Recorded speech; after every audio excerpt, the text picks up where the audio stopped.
오늘도 이 시간 주의 은혜가 우리의 심령에 임하기를 축복합니다. 우리 다시 한번 옆에 분들하고 인사할까요? 모든 것이 하나님의 은혜입니다. 가치 있는 삶을 삽시다. 은혜를 고백함이 복입니다. 올 한 해는 우리가 은혜를 고백하는 그 고백을 통해서 우리의 신앙의 어떤 고백이 온전히 하나님에게 향하고, 그래서 우리의 삶이 풍성해지는 은혜를 누리는 복된 한 해로 삼기 위해서 은혜를 끊임없이 인사말로 또한 고백하고 있습니다. 아무쪼록 온 한 해를 지나면서 참 평안하고 은혜가 풍성했던 한 해다라고 고백되어질 수 있는 올 한 해 우리 모두의 고백이 되어지기를 다시 한번 축복합니다. 오늘 본문의 말씀을 읽으면서 먼저 번뜩 드는 생각이 뭔가 하면, 참 사람이 분수를 모르면 이렇게 될 수 있구나 하는 생각을 갖게 되어집니다. 이 말씀은 이제 바벨론 왕에게 향한 그의 모습이, 바벨론 왕 그러면 우리가 얼핏 생각나는 것이 이방인의 왕, 그리고 또한 광대한 어떤 힘을 가지고 있는 것 같고, 그리고 권력의 정점에 있는 듯 하지만, 그러나 결국은 그것이 바로 하나님과 같아질 수 없다고 하는 사실을 인정해야 마땅한 위치가 바벨론 왕의 모습이 아닐까 하는 생각을 가질 수밖에 없죠. 근데 그가 이제 무슨 고백을 하는가 하면, 내가 이제 하나님의 자리에 있어야 되겠다라고 하는 생각을 갖게 되어지는 그러한 고백이 오늘 본문의 내용이라고 한다고 하면, 그 장면을 이렇게 머리로 그리면서 떠오르는 단어가 이 단어밖에 없었어요. 분수를 알아야 되는데 라고 하는 생각이. 근데 살아가면서 우리가 이 사람만 그렇겠는가?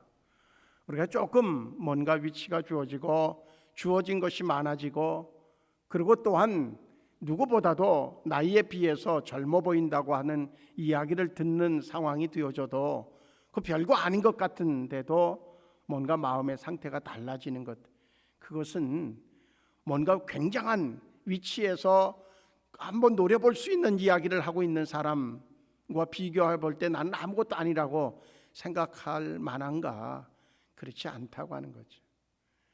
우리는 작은 자리에서부터 주어지는 뭔가 자기의 위치를 망각한 그러한 생각은 많은 그러한 좋지 못한 장면들을 연출하는 경우를 많이 보게 되어집니다. 어떤 모임에서 우리는 누군가가 생각하기에 참 저 사람 분수를 모르네, 그런 사람을 이렇게 보게 되어지면 좀 안타깝고 측은한 생각이 들죠. 근데 그 사람은 그것을 인식하지 못했을 때에 와지는 현상은 나날이 더 좀 추악한 모습으로 달려가는 그러한 장면을 우리는 살아오면서 많이 경험했을 것이라고 하는 겁니다. 그래서 오늘 이 말씀을 읽으면서 참 분수를 한다고 하는 게 뭘까? 물론 이것은 겸손이라고 하는 것과 연결되어질 수 있을 것입니다. 그러나 분명히 분수를 안다고 하는 것과 겸손이라고 하는 것은 뭔가 좀 차이가 있습니다. 자기의 위치에서의 자기의 존재감, 그것은 우리에게 필요한데, 중요한 것은 그 모든 것이 은혜라고 하는 사실을 지워버린다고 하면 우리는 순간적으로 분수를 잃어버린 자가 되어줄 수 있다 하는 생각을 갖게 되어집니다.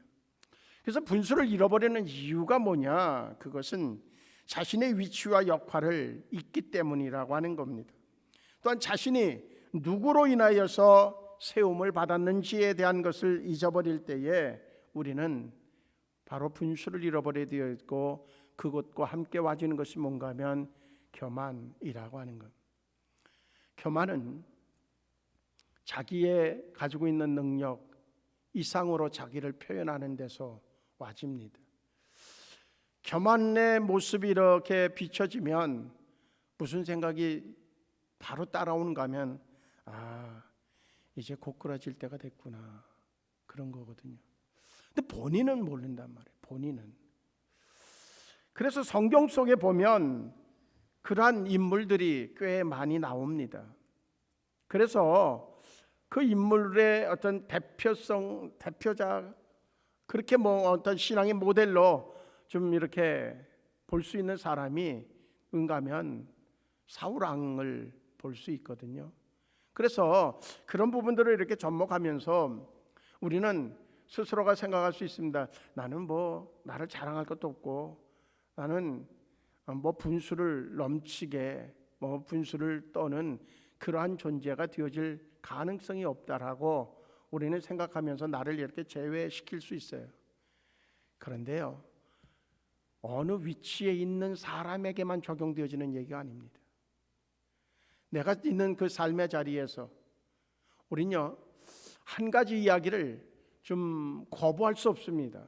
그건 뭐냐면 유유상종이라고 하는 얘기. 그것을 나쁜 차원에서의 얘기보다는 자기하고 대화가 되어지고, 그리고 어느 정도 수준을 같이 맞출 수 있고, 그런 사람들과 함께 이렇게 살아가는 것, 그것은 필연적인 거예요.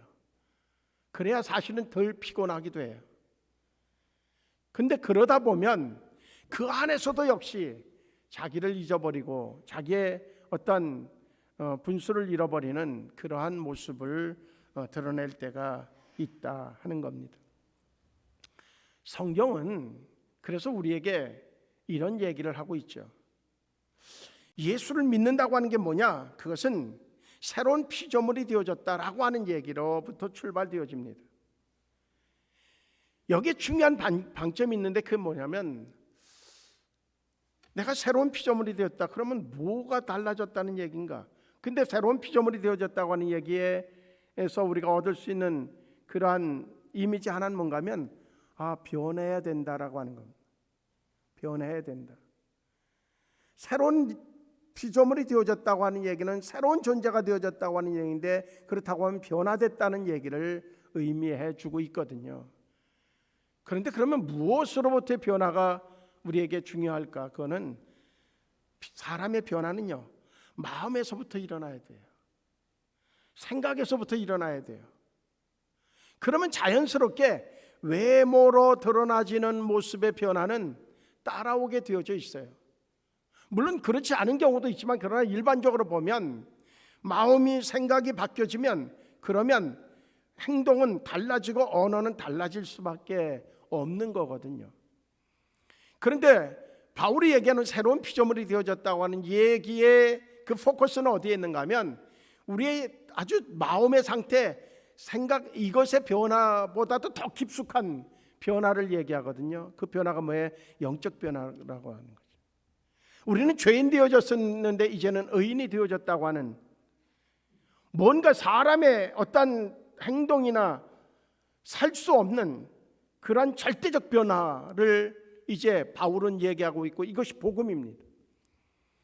죄인이었었는데 의인으로 바뀌어지는 변화, 그것이 어떤 우리의 수고가 아니라 정말로 예수 그리스도가 수고해 주셨고 그 사실을 믿는 것, 그분을 받아들이는 것을 통해서 우리는 죄인에서 의인으로 바뀌어지는 절대적 변화가, 전환이 이루어진 상태가 바로 그리스도인인 우리 하나님의 자녀가 되어졌다고 하는 겁니다. 새로운 피조물이 되어졌다고 하는 얘기의 의미는 이제 사탄에게 지배되어지는 세상 속에서 이제는 하나님의 지배권 속으로 들어온 존재가 되어졌다고 하는 얘기거든요. 하나님의 나라의 백성이 되어졌고, 단순히 백성이 아니라 하나님의 자녀가 되어졌다고 하는 것을 새로운 피조물이 되어졌다고 하는 의미 속에 포함시키고 있어요. 그러면 자연스럽게 우리의 영이 바뀌었으니까 그것의 변화는 우리들의 마음과 생각이 전환되어지고, 그래서 자연스럽게 우리의 어떤 외형적인 변화도 역시 일어나야 당연하다고 하는 거죠. 그래서 골로새서 3장 5절의 말씀 보면 무슨 말씀이 나와지는 거면 이런 얘기를 합니다. 그러므로 땅에 있는 지체를 죽이라. 곧 땅에 있는 지체는 무엇을 의미하는가 하면 음란, 부정, 사욕, 악한 정욕, 그리고 또한 탐심, 그 탐심은 우상숭배, 그렇게 이야기해 주고 있어요. 이것은 죽이고 이제는 우리에게 있어서 다시 고린도서 3장 1절에 보면 그러므로 너희가 그리스도와 함께 다시 살리심을 받았으면 위의 것을 찾으라고 말씀하거든요. 거기는 그리스도께서 하나님 우편에 앉아 계시느니라. 땅의 것은 죽이고 위의 것을 찾는 존재, 그가 바로 우리들이라고 하는 겁니다. 그리스도인이라고 하는 거죠. 이제 우리는 방향이 달라진 거죠. 땅이 아닌 위라고 하는 거예요. 땅의 것을 추구하는 존재가 아니라 위의 것을 추구하는 존재로 우리는 변화되어진 존재, 그것이 바로 새로운 피조물인 바로 저와 우리 모두인 줄로 믿습니다.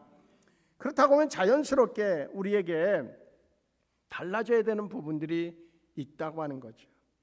골로새서 3장 8절의 말씀 보면 이제는 너희가 이 모든 것을 벗어버리라. 곧 분냄과 노여움과 악의와 비방과 너희 입에 부끄러운 말, 이것들을 이제 벗어버리라고 말씀해 주고 있어요. 그래서 이제 앞으로 몇 주에 걸쳐서 연이어서는 아니지만 좀 이 부분에서 골로새 3장 8절에서 나와지는 분냄이라든지 그래서 노여움, 악의, 비방, 그리고 입에서 나와지는 부끄러운 말, 이런 부분들에 대해서 조금씩 터치하려고 하는 생각도 역시 가지고 있습니다. 그렇다고 하면 나에게 있어서 옛 모습은 뭘까? 조금 전에 말씀드렸던 옛 모습을 골로새서 3장 5절의 말씀을 통해서 보면 이제 음란, 부정, 사욕, 악한 정력, 탐심, 그리고 우상숭배, 그것이 우상숭배고, 그리고 또 8절 보면은 이제 분함, 노여움, 악의와 비방, 부끄러운 입의 말, 이런 것들이 우리의 옛 모습이라고 하면 이것이 벗어 던져졌는가 하는 거죠. 여전히 우리의 속사람은 그대로 있는데, 목욕은 했는데 겉옷은 그저 작업하다가 입었던 옷을 그대로 입으면, 그러면 이게 뭔가 어울리지 않잖아요. 우린 그렇게 안 하잖아요. 목욕을 하면 새 옷으로 갈아입는 것 자연스럽잖아요. 근데 어떨 때는 피치 못해서 그럴 때가 있어요.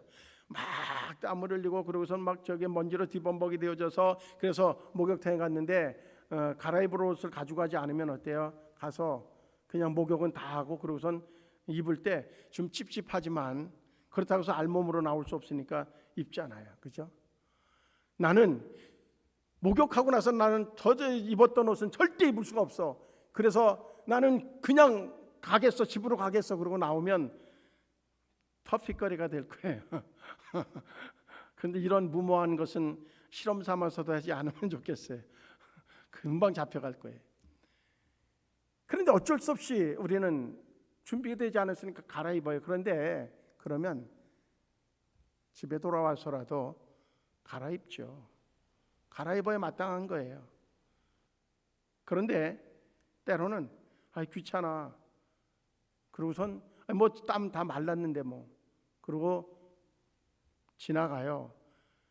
그러면 얼마 지나지 않아서, 사실은 우리가 확인하지 않아서 그렇지, 그 옷으로부터 땀이 절어졌던 그 옷으로부터 내 목욕한 몸에 다시 냄새가 배는 것, 그거는 확인하지 않아도 분명할 거라는 사실이죠. 왜 이 얘기를 하는가 하면, 우리의 속사람이 그렇게 달라졌다고 하면 우리의 겉옷도 역시 갈아입을 필요가 절대적이라고 하는 겁니다. 화려한 옷이 아닌 깨끗한 옷으로 갈아입어야 당연하잖아요. 우리 그런 의미로 옆에 분들하고 인사하시죠. 옷을 갈아입읍시다. 지금 입은 옷을 갈아입으라는 얘기가 아니라 우리의 삶의 행동의 옷, 삶의 형식의 옷, 습관의 옷, 그런 것들도 역시 갈아입을 필요가 있어요. 사람은 참 묘하죠. 옷만 바꿔 입어도 그 사람이 달라 보여요. 그렇잖아요. 옷을 갈아입었는데 달라 보여요. 그런데요, 거꾸로예요. 거꾸로.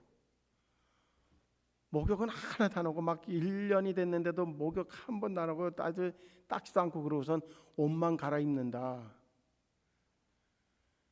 옷은 화려해서 어떻게 이렇게 좋은 옷을 입었냐고 그러고선 사람들이 와가지고 가까워서 손을 만져서 악수를 하는데 풍기는 향기가 이게 옷의 그 맵시하고 전혀 다른 냄새가 나올 수밖에 없잖아요. 우리가 이렇게 예배하는 이유가 뭘까요?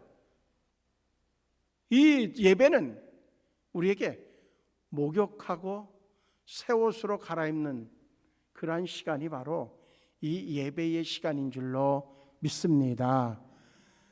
사람이요, 옷을 갈아입고 또 나름대로 자기가 생각하기에는 그래도 날마다 10,000원짜리 옷 입다가요, 어떻게 큰 마음 먹고 30,000원짜리 옷을 사 입었어요. 그러면요, 걸음걸이도 좀 달라요. 왜 그래요? 먼지 묻을까봐, 흙 묻을까봐. 이게 10,000원짜리하고 30,000원짜리 옷하고 입고 나면 달라진단 말이죠. 입으면 달라져요. 우리가 지금 이 예배를 통하여서 우리가 지금 옷을 갈아입었는데 그래도 깨끗한 옷으로 갈아입었으니까 뭔가 정말로 태도가 월요일 화요일 날까지는 달라질 수 있어야 돼요. 그런데 옷도 조금 좀 가격을 좀 높인 것으로 이 시간에 갈아입는다 그러면 목요일 금요일까지는 좀 그 옷에 맞게끔 태도를 취할 수 있어야 마땅할 거예요. 당연히 그럴 거라고 생각해요. 예배는 그래서 우리에게 놀라운 삶의 변화를 추구합니다. 그런데 그렇게 목욕하고 옷을 새로 갈아입고 그것으로 또 괜찮은 옷으로 갈아입었다고 생각돼서 뭔가 그 옷에 맞게끔, 그리고 또 목욕한 것에 맞게끔 그렇게 금요일까지 살았는데 그 다음에는 토요일 날까지도 그렇게 산다, 이것이 반복되어지면 어떻게 돼요? 일주일 내내 그리 사라질 수 있고 일생을 그렇게 살아갈 수 있는 거예요. 예배는, 저는 그래서 이 시간에 생각나는 것이 그리스도의 향기로 한편은 어떻게 보면 우리에게 목욕하고 말씀을 통해서 그리스도의 향기를 뿌리는, 향수를 뿌리듯이 그리스도의 향기를 뿌리는 그러한 시간이 바로 이 예배의 시간이 아니겠는가 하는 생각을 갖습니다. 그런데 우리는 여지없이 넘어질 때 있죠. 왜 그런가 하면 우리를 넘어뜨리게 하는 그 존재가 있기 때문에 그래요. 그 존재가 누구예요? 사탄이라고 하는 거거든요. 마귀는 하나님과 같아지려고 하다가 하나님 앞에 징계를 받고 쫓겨나간 자가 바로 마귀 사탄이거든요. 원래의 사탄의 근원은. 그런데 그 사탄이 누구를? 아담, 하와, 하나님의 형상으로 지음받은 그들을 유혹해서 그들을 죄짓게 만드는 것이 원죄의 뿌리란 말이죠. 이 얘기는 무슨 얘기를 해주고 있는가 하면 바로 사탄은 여전히 존재하는 거예요. 창조시대 때도 역시 창조 이후에 사탄이, 천사가 하나님에게 거역하고 하나님 앞에 도전했다가 이제 쫓김을 받고 징계를 받아서 사탄이 되어졌는데 그 존재는 여전히 아담과 하와 그때부터 있었단 말이죠. 그런데 중요한 것이 있어요. 아담과 하와의 마음속에 어떻게 뿌려졌는지 사탄의 유혹을 통해서 그의 마음속에도 교만이 들어가기 시작했다는 거죠. 결국 범죄해요. 그래서 하나님 앞에 진노를 받고 지금 죄의 뿌리, 근원이 되어지는 현상을 만들어냈어요. 그러면 어떻게 그 사탄이라고 하는 존재가 늘 존재해서 우리 주변에서 늘 빙빙 돌면서 틈을 노리고 기회를 찾아서 우리를 공격해오고 우리에게 슬며시 우리의 마음속에 교만의 뿌리를 이제 심어 놓으려고 끊임없이 노력할 터인데, 그럼에도 불구하고 그 가운데서 우리는 교만하지 않고 분수를 지키는 자가 되어질 수 있을까 하는 겁니다. 어떻게 하면 분수를 지키는 자가 될 수 있을까? 첫째는요, 우리가 날마다 우리가 만나서 예배하기 전에 서로 이야기하잖아요. 모든 것이 하나님의 은혜입니다. 은혜입니다. 결국은 교만에 빠지지 않을 수 있는 첫 번째 비결을 꼽으라고 하면 은혜를 잊지 않는 거라는 거죠. 은혜를 잊지 않는 거예요. 모든 것이 은혜였음을 잊고 사는 모습이 우리 안에 여전히 남아있다고 하면 그것은 교만에 빠지고 그리고 사탄의 유혹에 넘어가서 정말로 하나님 앞에 진노를 살 수 있는 그러한 요소가 되어질 수 있다는 겁니다. 신명기서를 보면, 신명기서는 우리가 요즘에 새벽에 계속 신명기서를 해서 오늘 28장까지 왔습니다. 신명기서에서 초점은 뭔가 하면 가나안 땅에 들어가야 되는데, 그런데 그때에 너희가 하나님의 백성으로서 이것만은 지켜라 라고 하는 것들을 계속 율례를 이야기하시는 내용이 신명기서에 나와집니다. 근데 그것을 이야기하기 전에 무슨 얘기를 하는가 하면, 야, 너희가 지금 이 상태에서 뭐를 생각해야 되느냐? 애굽에서 그 고난 속에 빠져 있을 때 너희가 정말로 내게 부르짖어서 그래서 내가 초유의 사건을 이루지 않았냐? 애굽, 그러면 그 시대에 누구도 역시 대적할 수 없는 그러한 절대 권력을 가진 애굽의 그 권세에서 너희가 탈출해 나온다? 이거는 생각도 할 수 없다. 그런데 내가 누구냐? 내가 전능한 하나님이 아니냐? 내가 너희를 그 권세에 있는 그들을 너희를 건져냈는데 한 명도 아니고 두 명도 아니고 200만이나 되어지는 엄청난 숫자를 데리고 나온다는 것, 이거는 이 자체가 기적이다. 애굽 왕이 너희를 놓아줬다고 하는 사실은 이거는 절대 권력 아니면 도저히 불가능한 일이다. 한 나라도 대적할 수 없는 존재들이었는데 그들에게서 너희를 건져낸 것 하나님의 능력 아니냐? 내가 한 것 아니냐? 그런데 너희를 그 권력을 가진 내가 단숨에 일주일 열흘이면 올 수 있는 거리기 때문에 그저 바로 직진해서 가나안 땅에 들어갈 수 있었다. 그런데 그러지 않고 40년을 광야에서 헤매고 다니게 만든 이유가 뭔지를 아느냐? 이유를 신명기서 8장을 통해서 이야기하고 있거든요. 이유는 다른 것이 아니라는 거예요. 바로 너희가 들어갔을 때 너희는 우리가 이 정도, 우리는 이런 사람들이야 라고 하는 그 교만이 슬금슬금 나오기 시작하면 또다시 너희가 팔려가는 신세가 되어지는 바벨론의 포로가 되어지고 하는 그런 사태를 반복할 수밖에 없다.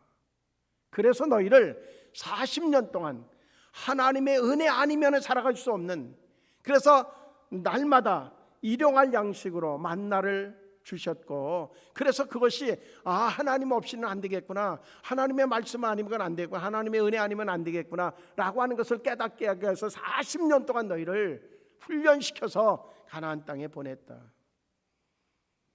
너희가 잊지 말아야 될 것이 있다. 그것은 뭐냐면 은혜라고 하는 것. 그것을 이제 가르쳐주기 위함이라고 하는 말씀을 신명기서 8장을 통해서 해주고 있거든요. 그리고 그 이후로 나와서 이제 그 얘기를 반복해서 하다가 이제 율례를 주시고 계명을, 십계명을 주시는데 그것을 돌판에 새기게 하고 뭐 그렇게 말씀을 해주죠. 그리고 너희가 반드시 지켜라. 그리고 너희가 지키면 그러면 어떻게 해준다고요? 신명기서 28장에 나오는 상상을 초월하는 복을.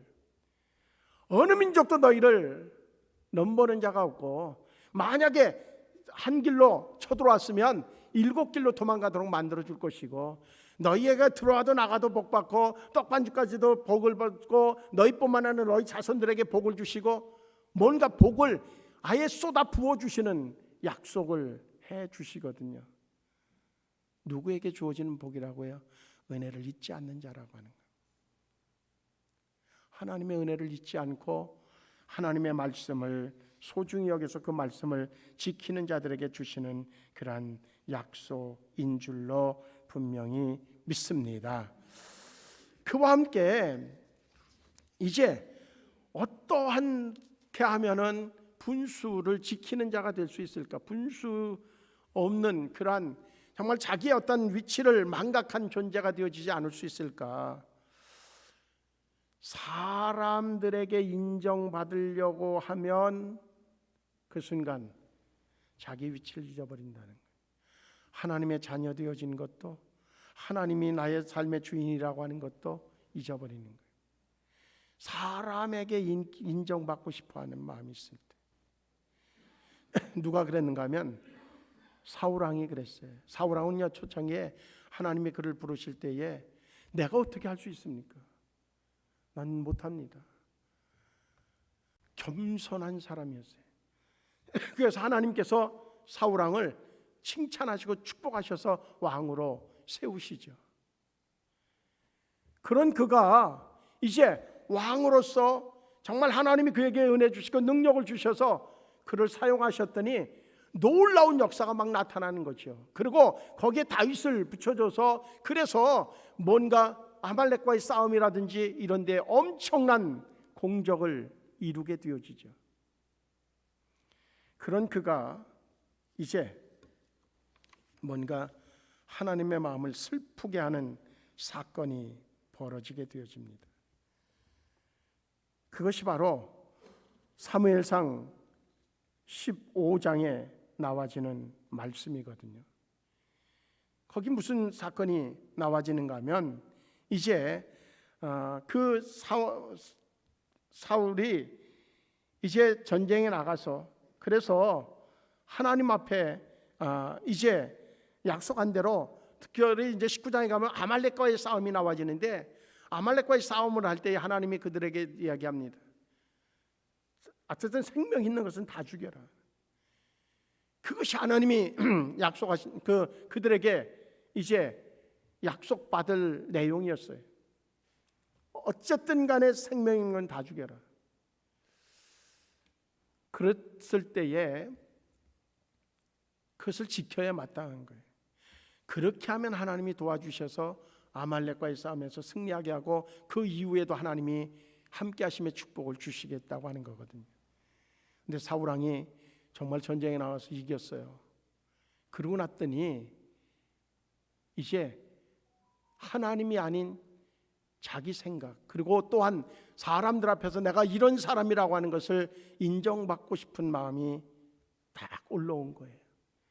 그래서 아말렉 왕도 살려주고, 그리고 보기에 아주 저기서 괜찮은 짐승들 그것들을 살려줘요. 살려놔요. 하나님이 그 모습을 보면서 내가 사울을 왕으로 세운 것을 후회하신다고 하는 말씀을 하시잖아요. 사무엘에게 말씀해요. 사무엘이 이제 하나님의 음성을 듣고 이제 사울왕을 찾아가죠. 찾아갔더니 그러한 현상들이 벌어져 있어요.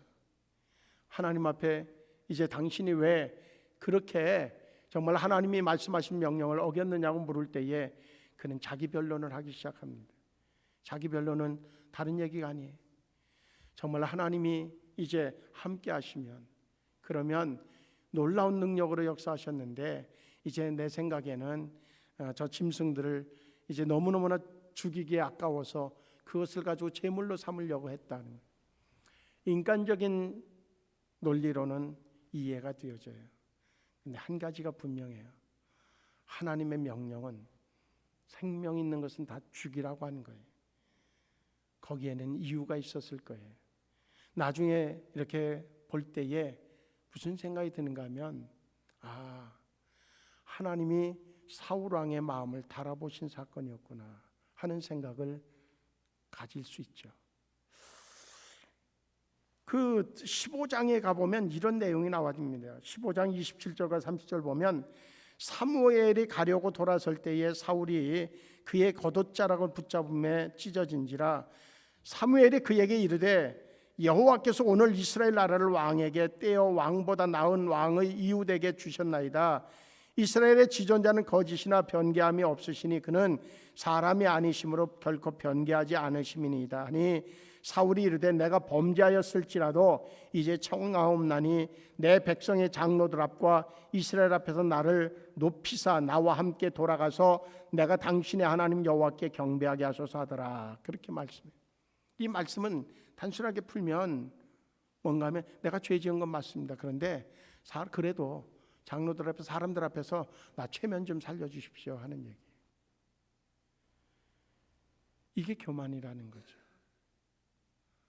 분명한 것은 이제 내가 어쨌든 행한 거 그거는 인정하는데, 그런데 내 체면 좀 살려달라고 하는 이야기는 그거는 상식적으로 봐도 이해가 안 가는 그러한 사울 왕의 요청이었다고 하는 겁니다. 마귀는 언제든지 우리를 흔들어서 무엇을 갖기를 원하게 하는가 하면 사람들에게 인정받고, 우리 조심해야 될 부분입니다. 사람에게 인정받으려고 하면 그 순간 우리의 마음속에 하나님이 잊혀지게 되어진다는 겁니다. 하나님의 마음에 들려고 할 때에 사람들에게 뭔가 인정받으려고 하는 마음이 사라지게 되어지면 우리는 하나님 앞에 충성하는 자가 되어질 수 있습니다. 하나님 앞에 충성하는 자가 되십시오. 사람에게 인정받으려고 하지 마십시오. 그런데 묘한 거는 하나님에게 충성하게 되어지면 사람 앞에서 하나님이 높여주신다고 하는 겁니다. 애를 써가면서 인정받으려고 할 때보다도 하나님의 마음에 합한 자가 되어지고 하나님에게 기쁨 되어지려고 할 때에 하나님이 높여주시는 그 높여주심이 더 높아진다고 하는 겁니다. 그리고 마지막으로 우리가 생각할 때에 어떨 때에 교만하다라고 이야기할 수 있는가 하면 다른 모습이 아니라 공동체의 중요성을 무시하는 겁니다. 다른 사람 없어도 돼, 너 없어도 돼, 나 혼자 할 수 있어. 교만이죠. 그 누군가가 자기에게 협력하고 돕는 자가 되어졌기 때문에 자신이 그렇게 그 역할을 했다고 하는 생각이 지워지는 순간, 분수를 이제 있는 순간 분명한 것은 그는 교만의 덫에 빠지게 되어지고 결국 무너질 수밖에 없다고 하는 겁니다. 이야기를 많은 요즘에 안티크리스찬에 대해서는 얘기하는 것이 아니라 가나안 성도들을 향하여서 중요한 메시지로 던져지는 이야기이기도 합니다. 당신과 하나님과의 관계만 바로 되어지면 당신의 믿음이 옳은 것이 아니라 하나님은 바로 당신과 하나님과의 관계가 바로 되어지는 그것을 통하여서 바로 교회는 그리스도의 몸이라고 했다는 거죠. 그리스도의 몸은 어때요? 지체가 있어야 되죠. 그 지체로서 당신을 이제 하나님의 자녀 삼으셨다는 겁니다. 그렇다고 하면 어때요? 예수를 믿는 자들은 그리스도 몸된 전에 지체가 되어져야 그가 건강한 그리스도인입니다. 우리가 신앙생활하면서 생수교회에서 신앙생활하고 같이 정말로 하나님 나라를 이루어가면서 잊지 말아야 될 것이 있습니다. 네가 없으면 나의 가치는 떨어진다고 하는 것. 네가 있기 때문에 내가 존재할 수 있고 내가 너와 함께함으로 인해서 너에게 빛이 날 수 있다고 하면 내가 얼마든지 내가 너를 빛이 내질 수 있도록 돕는 자가 되겠다고 하는 자세입니다. 독불장군은 제대로 되어지는 법이 없습니다.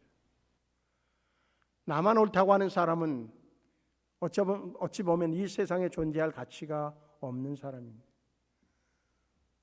분명히 성경은 우리에게 명확하게 이야기해 주고 있습니다. 에베소서를 통해서 아주 자세하게 이야기하고 있죠. 교회는 그리스도의 몸이고 우리는 지체라고 하는 겁니다.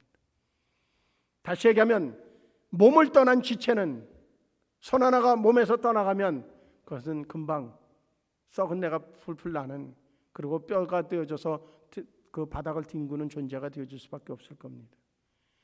반드시 팔은 몸에 붙어 있을 때에, 그래서 생명이 전달되어지고 신경이 전달되어지고 영양분이 전달되어질 때에 팔의 가치가 있습니다. 팔의 존재를 드러낼 수 있는 역할을 할 수 있습니다. 성도는 교회를 떠나서는 어느 누구도 제대로 된 존재감을 가질 수 없습니다. 가나안 성도가 만약에 이 이야기를 듣고 도전해 온다고 하면 얼마든지 얘기할 수 있습니다. 당신은 온전하지 않다.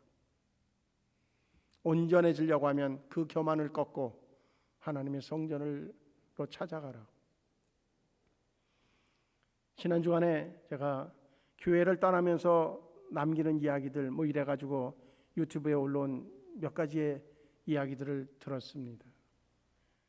논리적으로는 그럴싸해요. 그러나 그는 죽은 영혼입니다. 분명한 것은 몸에 붙어 있을 때에 지체는 가치를 드러낼 수 있고 생존할 수 있고, 그리고 그것을 통해서 맡겨진 사역을 감당할 수 있습니다. 성도에게 있어서 교회는 그만큼 중요합니다. 그것을 잊어버린다고 하면 그는 이미 교만에 빠진 자입니다. 아무리 제대로 된 논리를 가지고 자기 논리를 펴도 이미 교만했기 때문입니다. 내가 그 안에 있어서 아무리 노력해도 할 수 없다고요? 자기가 하니까 안 되는 거예요. 하나님이 하시면 돼요. 하나님 앞에 쓰임 받으려고 하나님 앞에 내놓으면 하나님이 사용하셔서 썩어가는 공동체도 힘이 들어도 시간은 걸려도 언젠가는 변화시킬 겁니다. 생수교회가 뭔가 원래의 그 레일에서 벗어나 있다고 하는 생각을 갖는 이가 있다고 하면 여기에서 자기를 온전히 불살라야 될 겁니다. 그런 모습은 생수교회가 존재하는 한 없겠지만, 그런 교회로 떨어지는 경우는 없겠지만, 내년에 제가 목회 계획을 생각하면서 표를 생각하다가 첫 번째로 지금 적어놓은 것이 있어요. 내년도 표 그리고 실전상에 대해서 이제 이번 주부터 지난주부터 이렇게 적어나가기 시작하는데, 첫 번째 적은 게 뭔가면 교회로서의 영향력을 회복하는 게 해로 정했어요. 첫 번째 지금 올라가는 게 그래요. 영적 영향력을 회복하는 교회. 그것을 위해서 필요한 것은 무엇일까를 세밀하게 또 생각하면서 적어 내려갈 거예요. 그러다가 다른 것이 주어지면 또 다른 것으로 해서 최종적으로 정하겠지만, 중요한 것은 지금 교회 공동체가 아주 무너져 가고 있습니다. 요즘엔 미디어 시대이기 때문에 언론을 통해서 마귀는 얼마나 교회 공동체를 공격하는지 모릅니다. 우리가 이해해야 될 것이 있습니다. 교회는 어느 특정인 목사가 교회가 아닙니다. 교회의 실체는 예수 그리스도이십니다. 그렇기 때문에 교회에 다니는 그 누구 어떤 사람, 그게 목사가 되어졌든 누가 됐든 그에 대하여서는 그가 행한 행동에 대해서 비판은 할 수 있을지언정 교회는 비난의 대상이 될 수가 없습니다. 그리스도인들조차도 이것을 모르고 교회를 비난하는 잘난 척하는 그리스도인들이 꽤 있습니다. 그것은 자기 모순입니다.